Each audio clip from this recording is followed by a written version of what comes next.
In this section we introduce these 4 items revolving around functions. Now that you know the definition of a function, we can talk about again these 4 items. So in this first one here, we're asking you what is the domain and range of each function. And in this section and the series of examples I'm going to give you, the goal is to find these 2 items of a function, and also what is the practical domain and practical range of each function. Well, we're going to give you a series of functions here in these videos and ask you to find these 4 items. So let's consider A. Consider the symbolic rule that relates the variables r and m. So this symbolic rule relating these 2 variables, here r is a function of m, and so this phrase should be familiar to you.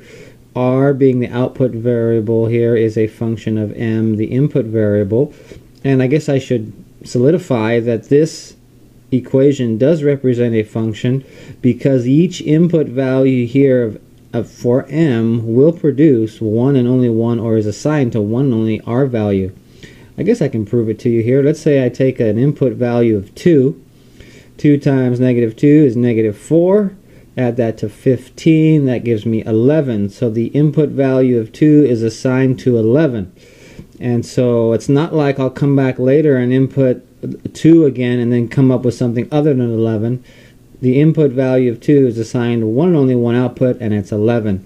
And it's all built on the nature on how these 2 variables are related by this equation, or maybe this series of operations on the input. So this is indeed a function, and so we can talk about the domain. Let's go after the definition one by one here. The domain of a function is the collection. It's simply a collection, almost like a stamp collection, but a collection of all possible values for the input variable that produces a number.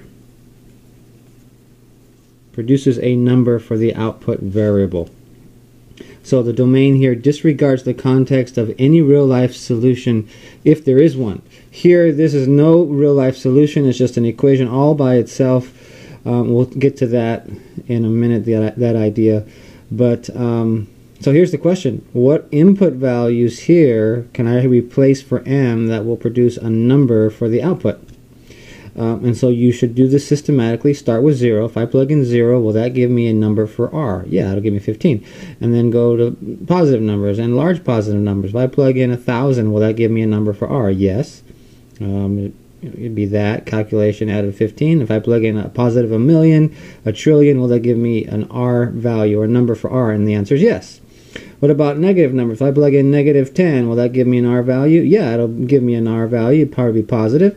If I plug in negative 1,000,000, I get 2,015,000 for r. If I plug in negative 1,000,000,000, do I get a number for r? The answer is yes. So here's the question. What are all the possible values, the collection of values that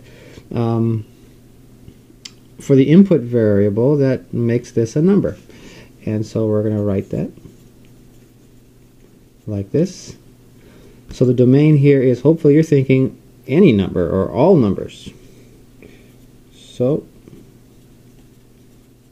certainly not going to list all numbers, but the word description is the best. So all numbers here for the domain.